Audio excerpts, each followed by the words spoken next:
What's up, Sparkman family? It's your boy Sparkman, and yeah, I took a little bit of a break. Now don't think I forgot about anybody. I did not, but I've been pretty busy. So I've been working two full-time jobs since September. So it's been quite the whirlwind, but really fun at that. For those that don't know, I'm a sub teacher in the morning, so I'm there from morning until the afternoon, and then I'm actually at my university where I'm working until 11 o'clock at night. So by the time I come home, I'm kind of exhausted. So it's been pretty difficult to find the time and just the energy to record, upload, edit, and do all that fun stuff. Not that I don't want to do it, I do. But YouTube is like a third job in a way, so it's very time consuming, and it's hard. It's hard when you're working two full-time jobs and then coming home, trying to find the energy to do so when you just want to go in bed and sleep, so it's pretty difficult on that part.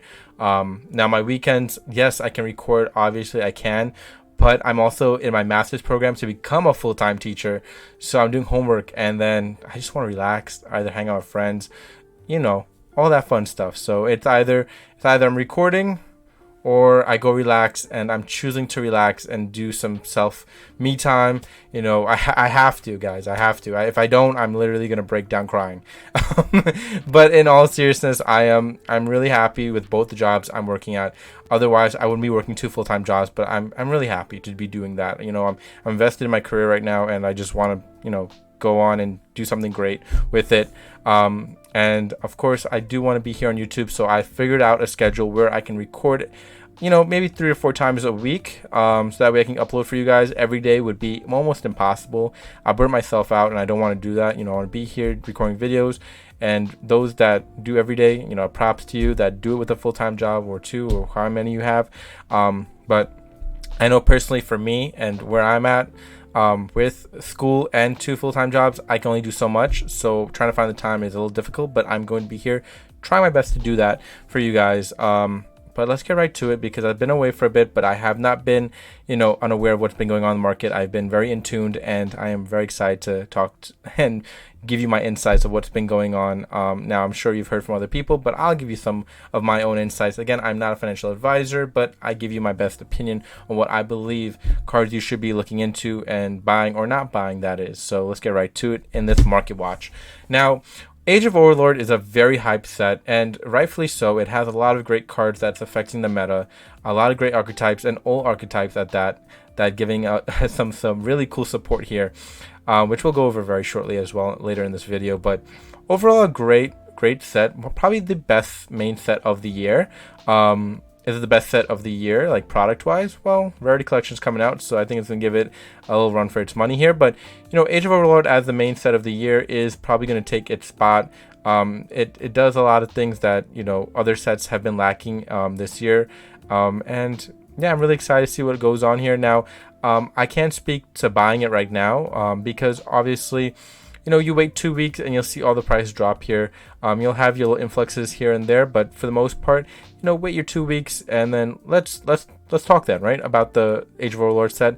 But for the most part, for those that do want to play and buy into the set, go ahead. I mean, it's not terribly priced, right? For the most part, most of these cards here are affordable, and for the most part, the Core Century Seekers are affordable, except for SP Litonite over there. So he's running a little bit of money right there. So I don't know. But everything else, for the most part, is pretty affordable in terms of QCRs. Obviously, QCRs always go below 100 for the most part, as we've seen from previous sets, unless it's like a really impactful or really popular card in the set. But as you can see, Midges on Bonds, I mean, really, was the hype there forever for this card? It wasn't. I mean, no one really took a liking to the card. Not that it's not collectible, because it is collectible, right? But the problem is that, it's not appealing factor to either old players or new players. It's not there. I think they should have used a different card for what they were trying to do with this card. But I mean, overall, cool, but it hasn't really hit home, and I think a lot of people are feeling the same way about that as well. Now let's move on, because I do want to talk about other things as well. Crimson King, the Crimson King structure deck, it has gone down in price, but overall, it's a great structure deck. I think it's worth buying into. A lot of people are enjoying this structure deck, so personally, I would buy it. I still like it. I think it can do some fun stuff. I just give it some time, because I do think it's going to be great. Now again, we've talked about these 10s for months now, but they are settling down in price for the most part. You know, Star Dragon was at $14 only a few weeks ago. Now it's looking at 10 and going down.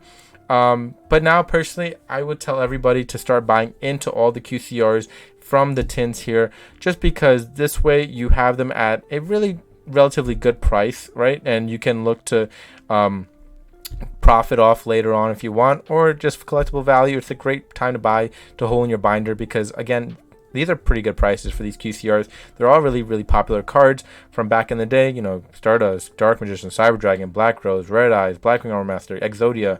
We'll talk about EXODIA in a bit. But really, really amazing QCRs in this one for really cheap. And if you want to run it in your deck or keep it as a collectible item or sell it later down the line, I think you're going to do all three really well here at this price point.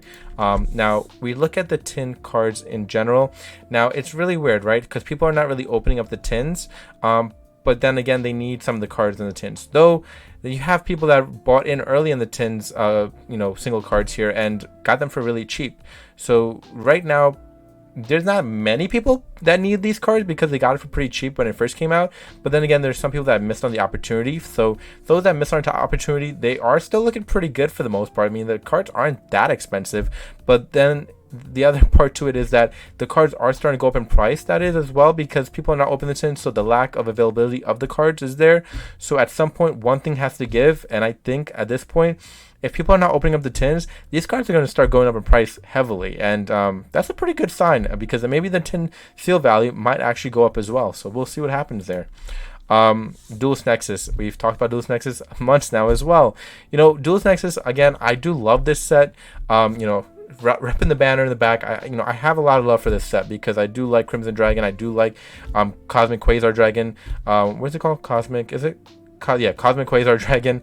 I do love Rev Synchron. I do love these cards, but the problem is that there was no real movement in terms of, you know, meta for these cards, in terms of it's taking its place in the meta. It just wasn't there, and it's unfortunate. So these cards have gone down in price. You know, Rev Synchron at one point was $180, $200. It's below 100 now. Crimson Dragon, I've called it ever since it came out. I said this card was going to see it at some point $80, $70. It's heading there, guys. It's heading there. It's been going down ever since it came out. And all these QCRs have been going down. Sinful Spoil is really interesting here. I mean, it has gone up in price. Don't look at this $30. The market price right here, $59. It has gone up since its arrival to the the set. I mean, at first it was $80, I believe, pre-sale that was. Then it went down to like $25 to $30, and now it's up to $60. So very influx of things, but then again, it happens when you see a card getting its play. So with that being said, of course, Sinful Spoils was going to go up in a matter of time, which we did talk about as well, because I think, you know, we said, like, you know, some of these cards in the set are worth buying into, right? Future Armament is one of them.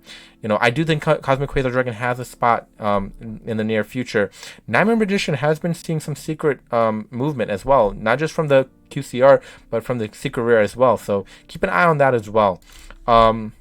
Tyrant Red Dragon Archfiend, man, let me tell you something. Red Dragon Archfiend's getting some play. People are liking the deck. They do like the structure deck. This is why this card's going up, and they do, you know, see play with this card in that deck. So, you know, I would take a move and start going after this, because 6 listings, 14 listings, time's running out for you to buy because there's not many listings left. Spellbound. Now, you can get one from the tin for pretty cheap, but Spellbound has been going up. Been seeing its price raised because, again, it's a great effect. What does it do? All face-up monsters your opponent currently controls cannot be tributed or uses material for a fusion, synchro, XC, or link summon until the end of this turn. Very powerful card, if you do say so myself. I think this one is going to be seeing a lot of play, not just today, but in the near future, and possibly always in the future, because it's just such a great effect overall. Because, of course, you need your extra deck to play the game of Yu-Gi-Oh! These days, and with this card being alive and doing things, you're going to need it. Trust me, you're going to need it. Abyss Shark. Now, we've seen some recent fish shark support here come in of these days, so this card's been going up. We've been seeing the spike increase of this card. Now, this card was in Legendary Duelist Duels from Deep, one of the cheapest sets, that is, but this card is starting to see its play even more. Now, this card's always been good since its arrival to the game, and it's going to continue to see its price point go up because, again, it's a great card. It does a lot of things that helps the shark deck really maintain its standard in not a top tier, but mid tier deck, and it is going to be a worthwhile card for the scene for the long term as well. Watt. So Watt got some support in the Age of Overlord set. Really awesome. Old archetype that did some fun stuff back in the day. Now, if I were you, I'd pick up the Ultimate Rare for $8 to $12. I mean, yeah, you can get an Ultra for $11 or $6 or however much it is, but why spend not just a little bit more to get the Ultimate Rare? It's a really nice copy, right? Not even if it's near mint or light play. Get the Ultimate Rare. It's a better looking version. Come on now. Spend your money. Core Transport Unit. Oh my god. You know, let me tell you something. I don't like Kwakemiru, alright? I don't like it. I thought it was so dumb when they brought this card out because I would pull it all the time. Not Core Transport Unit, but all the Kwakemiru cards. And they were worth nothing. Worth absolutely nothing when this when the sets came out back then in the day. And I always wanted to pull other cards because I was like, I'm pulling these dollar cards. I want to pull some more expensive, more really cool cards. And man, was I just stuck with Kwakemiru cards. But this card's seeing a price movement upwards.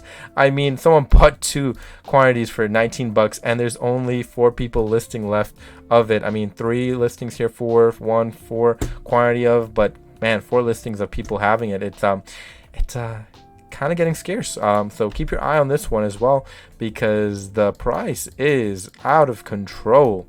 So moving on, we have Triple Tactics Thrust. Now, of course, we're in the YCS weekend. What is going on? Is this card going to see play? Is it going to do anything? It's just been so stagnant, this card. It's been going down ever since, to be honest with you. Now, it has gone up a tick, right? It was at $80 some a few weeks ago. Went up to $100. It was at $119, I think, earlier in the week. Now back down to $100. So this card's seeing up and down movement all through the week, all through these weeks, months, that is. But honestly, I don't know. Triple Tactics Thrust is just not there for some reason. Some people just don't find it, you know, all there with this card. So I'm not sure.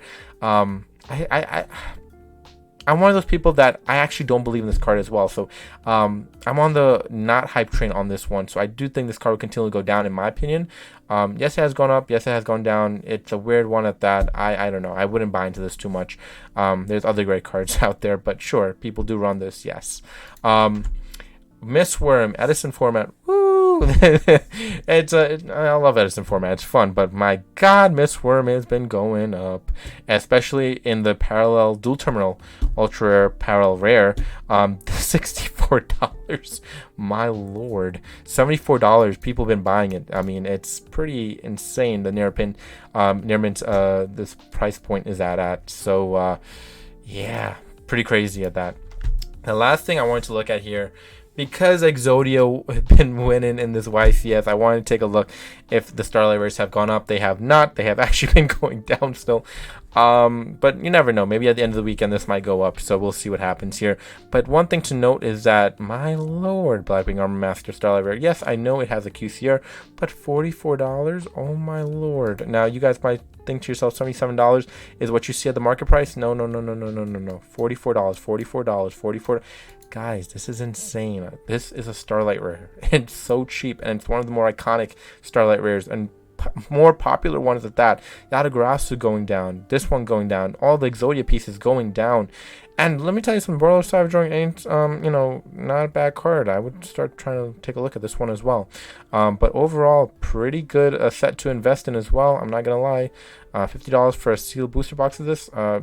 Please, go invest in them. But that's pretty much it for this market watch. I hope you guys enjoyed.